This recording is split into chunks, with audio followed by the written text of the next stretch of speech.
Bueno, hola, ¿qué tal? Bienvenidos a este espacio de conversación que hemos armado con los invitados a la quinta edición de Cinemancia Festival Metropolitano de Cine. Se encuentra con nosotros el director canadiense Olivier Godin. El cine de Olivier Godin se ha estado mostrando en las salas por todo el Valle de Aburrá en estos días. Hemos visto algunas de sus películas, pues él tiene una gran obra y hemos escogido algunas. El cine de Olivier Godin lo hemos presentado como un cine de la palabra y por ello hemos bautizado su retrospectiva como Según la palabra. Entonces, en este espacio vamos a preguntarle un par de cosas. Bueno, hi Olivier, thank you for being here with us. Thank you. Thank you for accepting our invitation to come to Medellin and screen your films. And let's do a little bit of a conversation. First of all, I wanted to ask you, it's something that I ask everyone, and it's going to be tricky because there's a sort of linguistic barrier. Because in Spanish, we have a word, and I don't know if that word exists in English or even in French, that refers to what can be exclusively about cinema.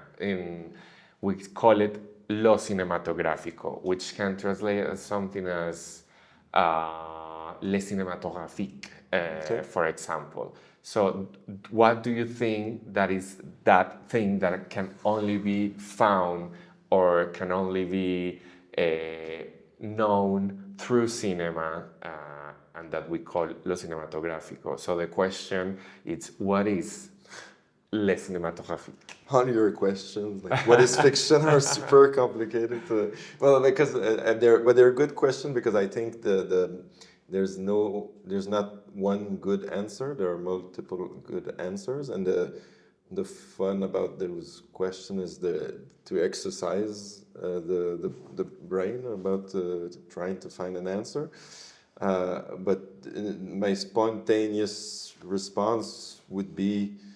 The one thing would be this to create something out of the confluence or all different energies, actors, director of photography, the city, the light, the all these elements, some that you control, some that you don't, some that you try to change, some that you don't have the energy or the forced or the money to change them. So you're dealing with all that, create something meaningful in cinematographic. So that in a spontaneous matter, in a spontaneous way, that would be my answer. When presenting your movies to our audiences, we've been telling them that your cinema is also a cinema of words, a cinema of language. So I wanted to ask you, and I want to know, how do you work? How is your conscience operating when you're filming people talking? What do you think when you have to film people talking? And if you feel, and what do you think when we say to the public that your film is a film of words? It's a film that your movies are are movies of language. Well, I'll start with the last part. I try to say that it's also more because there's really sometimes when you can introduce the films this way, and it's been happening to me. People have been saying, "Oh, it's like theater plays." Like, no, it's really not that. It's there and on an intellectual level, I think now it's more integrated in what I do. But when I started, I was really trying to find about directors who dealt a lot with words, with dialogue. I am thinking of a text that Romer wrote about. I think it was about Quiet American, Joseph Mankiewicz's film Quiet American. There was a lot about how to make speech cinematographic, how to be and that's mainly when I work with speech is to what is the best way to get the most out of an actor's energy, and build the film not mainly with that, but it's one of the elements that I like to use. But because also more and more, I think there's been movements in my film. So I've tried to find a balance between those. But I like that. I like people sitting down and talking for a while, and then going play basketball for a while. Also, to have these contrasts.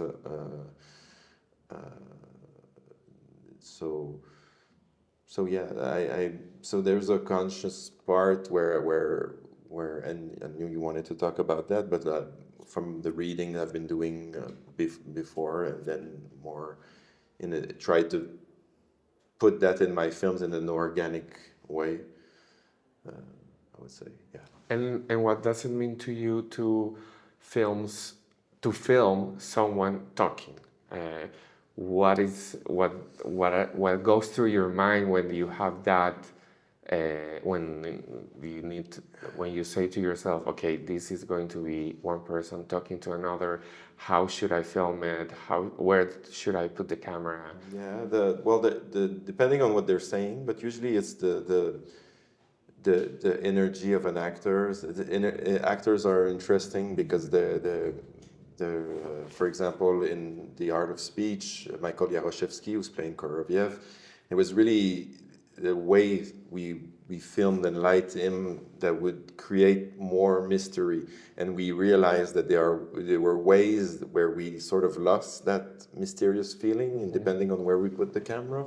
So depends on the actor sometime, on the way he carries himself, on the way his energy, the way we feel it. So that would be something. But also like it's very important that my film have humor in them, comedic element, touches a bit, details, and also sometimes an actor. The way they move their hands, I will be very sensible to that. The way they blink, the way they breathe, can create humor. It can, or at least for me, so there are things that I find funny in my films that no one else does. But yeah. And we have been talking when discussing your films in the festival that actors, and you've said this right now, actors are very important for you. And I wanted to ask you, what is a great actor to you? What do you look for in an actor, or how do you know that you found something worth filming? It's mostly a feeling. I don't think I have like a specific thing that I'm looking for, but when I'll be working with someone, sometimes I will see something and that will make me want to write more for this person, to challenge him or her, and that's why sometimes I will work for the first time with an actor and an actress, and right away in the next film there'll be a bigger role for this person because I saw something that I wanted to explore a little more, and then some actors come back and so it's always that and sometimes it's just there's a word in my mind that I just want them to say, and it's just like it's like a constraint, like find a way to make them say this word because I like this word and I want to hear it from whatever actor or actress. And I mean, it doesn't, it's very obvious, but your films also deal with the effects of fiction in real life, let's say, the effects of fiction in one's own little decisions, for example, making soup or eating soup or listening to music. And I want to know how do you work with that feeling that you're trying to portray I don't know if the word is correct, but the consequences of fiction. More than consequences, I think that your movies are always overlapping the improbable things of fiction, not impossible, but improbable, and the real mundane things that everyone has to do. For example, making a report for work, that you instead write poetry and so on and so on. Yeah, it's a tough question to answer because there's lots of layers. I find to your question, but I think I'm attached to this idea of giving the characters a quest, and that automatically creates fiction, if we want. Whether it creates a narrative, a goal for the characters to go to, and it can either be that he wants to play a basketball game, or he needs to find a sword, he needs to and those are like a basic narrative device that will go on and create or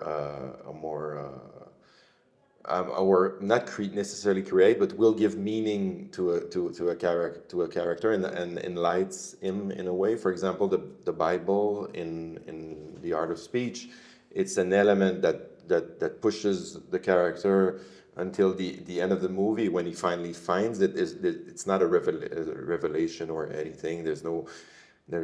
But I find if you like the movie or was in it, it was enough to carry you through all these this poetic journey with him, and it created if I can say, like a fictional environment. Yeah. And Olivier, you're also a film critic. Yes, you kind of are. Pablo Garcia Kanga was telling me yesterday that he told me, I'm not a film critic, I write about cinema.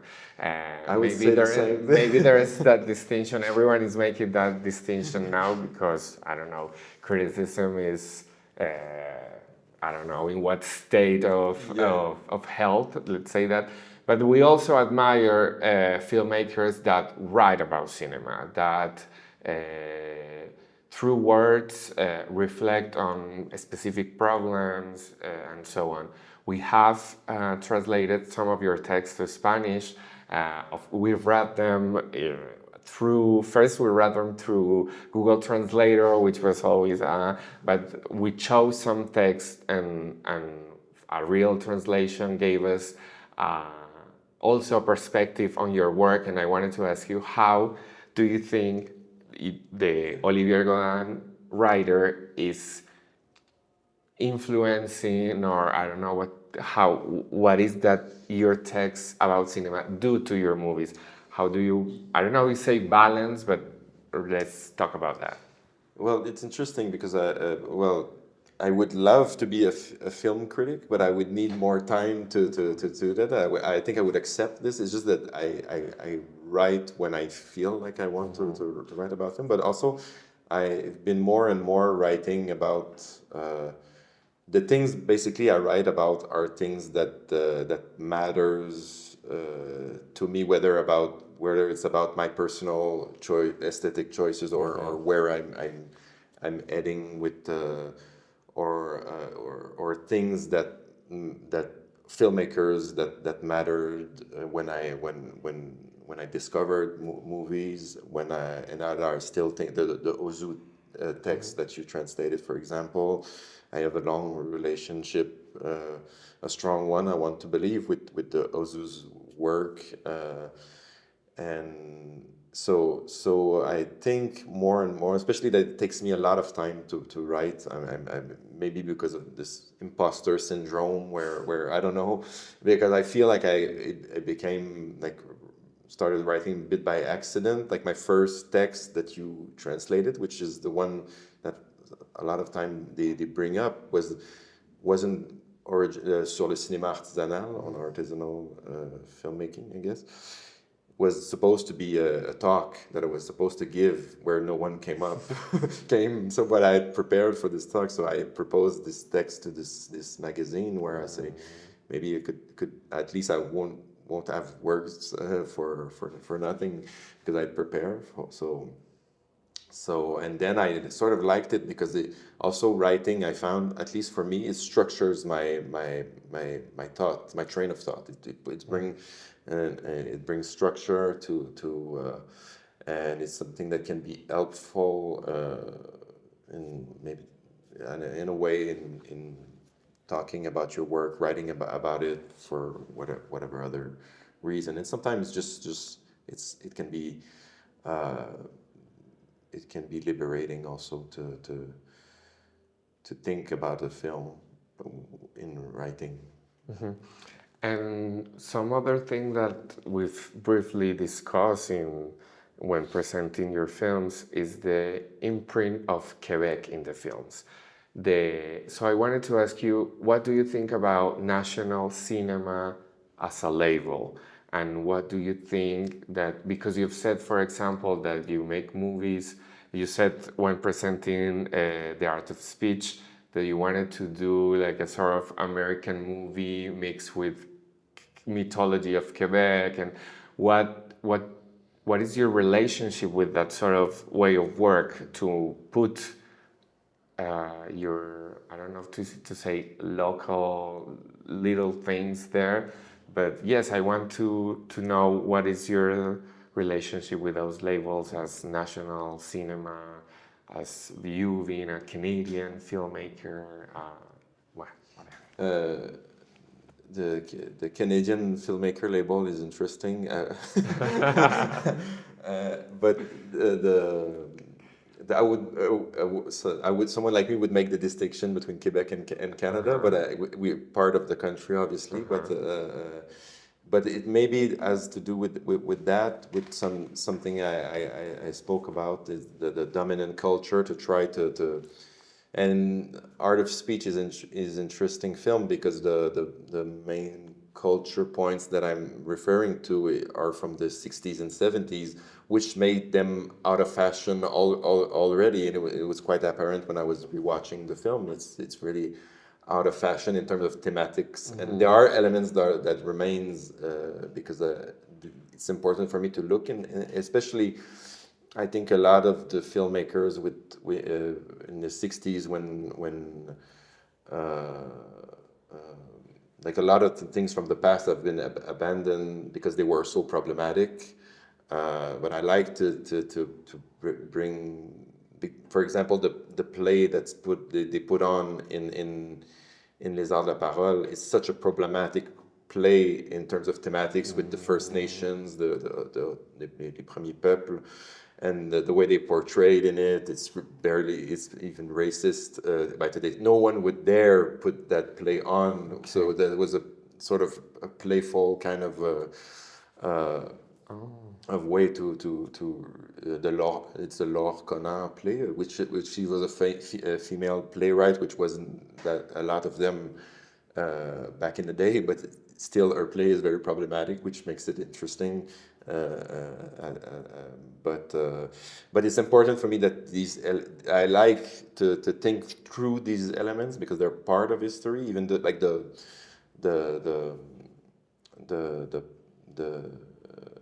religious aspect. I like to create characters who have faith, who believes in something. It's part of our heritage in a way. I'm also making fun of it sometimes, but I would say that I'm making fun of everyone also. Like everyone can be the butt of a joke in a film, even. So I try, I guess, to take all these things and put them on the same level. Olivier, I also wanted to ask you something that we tell everyone, or we ask everyone, is Cinemancia is very interested in meditating on how traditions are formed, how traditions are continue, and we always ask the filmmakers that we bring here to tell us how do they see themselves as part of a tradition, if tradition is important in your job, if you feel like you're extending a tradition, or it's a way of asking you what is your own relationship when you film with film history and with, as you are a cinephile yourself, what's the heavy burden or not, of liberated burden of being conscious about tradition. Yeah, it can be a burden, I guess, but I try not to overthink it also. But I'm very sensible, obviously, to these elements. It made me think of a quote that I like a lot by one of the Coen brother. I don't remember which one, but he said that all that we're trying to do, talking about all the filmmakers, is to remake Wizard of Oz. And I like that idea because it speaks as we're all trying to recreate that first excitement, and that's part of our discovering of movie making, of the beauty of the cinematic language. And there's in the way I feel we, for one of the Coen brothers it's Wizard of Oz, but for me it might be something else. So we all have this construction of our personal identity, which is to there's always that spark that maybe we're unconsciously looking for. And in my case, it's something that's changing over the year. I know I'm more and more sensible to the documentary Quebec tradition. Okay. That's not something you necessarily find in my work, but there are hints that conscious way of tackling scenes in a way that I was reminiscent, that I thought of the whether it's Cinéma Direct, the films of Pierre Perrault or others. So I would say I'm very conscious of it, but also not trying to make it too much out of it. Yeah. And when we say that your cinema is a cinema not of the impossible but the improbable things, how do you relate that to the way you make fiction? Because I want to know, how is a day of working in a movie for you? The first thing of a movie is what? Or when you, for example, when you say that your character is going to meet a secret club of basketball for all pregnant women only, but he's going with a girl he dreamt of. So I wanted to know how do you work with the idea of the improbable, and in a way this is a question. This is also asking you, what is fiction to you? Yeah, it's interesting. Like the example you bring up, I don't remember exactly how we went there, but I knew like I wanted that basketball scene with the pregnant woman. So it became just, how do I get there? How do I bring my characters to witness this? And I think this scene is one of the there's beauty in it because it's discovered by this character who is amazed. Like there's the password scene, and then he gets in and is like, what's going on? Is that even real? And so that was just, how do I get him there? Does he have to go from one dream to another? Does he have to pass the and that was the basic process, I guess, for this scene. And like sometimes an idea like that will come before the film, and it's just trying to, like, when I write, usually I start from a lot of notes and lots of things, and then I digress, and then I choose what to film, what not to film, and to create to create a landscape, I would say, that is coherent in my mind with the sound, with the music, with the voices that I choose in a very like in twist instinctive way. I do that, but like I was referring. I was talking with there was a jazz player that came to see the film yesterday, and he was saying that he felt that I was just jamming, that I was just doing jazz and going like everywhere. I've never played music, but I was like, yeah, that's what I'm doing. That's what I'm gonna say now. Okay, and well, I mean, it's very easy to get to know that poetry is very important for you. For your films, you are always mentioning poets in your texts, in your movies. So I wanted to ask you, what is poetry to you? I would have to refer. There's a beautiful text by Roberto Juarros, a poet, Spanish poet that I like. That he's trying to explain what is poetry, and he gives lots of answers. One of them, I think, is he's quoting an Emily Dickinson poem that is. I wish I could. I wish I'd be so smart that I could quote it. But this is basically about like my house is not one of prose. My house is the house of possibilities. It's full of windows, and so basically poetry opens you up to the world. There's also something about poetry that's interesting. It's there's this idea where no one expects you to, no one expects it, or it's discreet. It's there, but it's very discreet. It's not out loud. It's not screaming. And there's something in that. There's something powerful in that. I would say. As you know, Olivier, we have make a special program in the festival that is called What is Fiction? Yeah.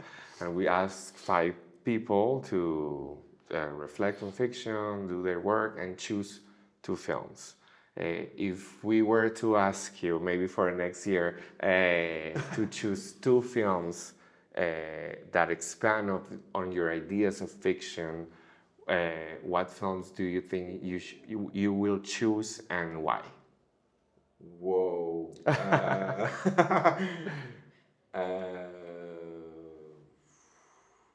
That's interesting. I would have liked you to ask me that like a couple of weeks ago, but I don't know. I think one of the answers in the short films that you made was like fiction is a pact, and that is something that I found that I believed in. I would need to think more about it to choose 2 films because now they're all like. But I don't know, like Ce répondeur ne prend pas les messages de Alain Cavalier might be one. I mean, I might end up choosing film that. There's a film that I love called Le Discours de l'Armoire, which is a documentary about this guy from Quebec who's during the whole film is building a huge armoire. What is the to put clothes in? Wardrobe. Wardrobe. He's building with his hand a huge wardrobe without plan, without anything, just from his head and talking to the camera. It lasts an hour. I would love to see that. It would be some films like that, maybe a Jean-Claude Billette film, or that I rarely screen in theaters. So yeah. And no, it's okay. And if we were to ask you, because this is also a thing we usually do, if we were to ask you, what are the best films to get introduced to Canadian or Quebecois cinema, what will you say? What do you recommend us to start with? Well, the classics, obviously, like you cannot go wrong with Michel Brault, Pierre Perrault. The work of Pierre Perrault is quite known, quite legendary. for a reason. La Bête Lumineuse, it's such an insane film. I don't know if you've seen it, but it's about he followed a poet that actually became a teacher of cinema and wrote about this experience. But he followed a poet going to hunt with macho man, alpha man in the forest, and he follows them. There's lots of mise en scène in his approach. It's especially in this film, but it's becomes a humiliating experience because he's pure. He's a poet, so he wants to go with a bow, and he doesn't want to hold a gun, and so it creates this. I really love this film. So I would suggest La Bête Lumineuse, de Pierre Perrault. There's a film called La Mise à l'aveugle de Simon Galliero, which I find also really moving and beautiful, that no one has seen, and it was unfortunately badly received when it got out in Quebec, which I found I don't understand.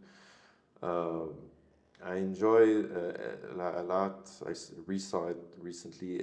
LAT Time by Sophie Bédard-Marcotte. I don't know if you know her. She's a documentary filmmaker, and in this film she goes on a quest to meet Miranda July in the States, and she keeps having dream of Chantal Akerman, and she's filming herself doing this journey, with her cinematographer, and it's an interesting journey through the States, but also through one's goal as a filmmaker. So there might be these. There are lots of choices. There are lots of small films that gets made that doesn't get as much recognition as they should. But again, I need to think about it more. Also, there's one that a filmmaker that I really like that's quite mainstream, Philippe Falardeau, who also made some films in the States. Went to the Oscar. I like some of. There's one film of his called Guy Bard s'en va en guerre that I think is his masterpiece. Okay, yeah. We'll look for it and see it.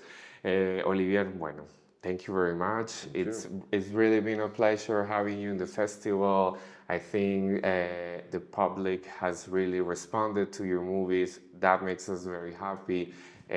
Once again, I want to tell you how grateful we are for your movies, for your presence here. I should be thanking. Entonces, bueno, thank you y hasta la próxima. Yeah, thank you. Thank you.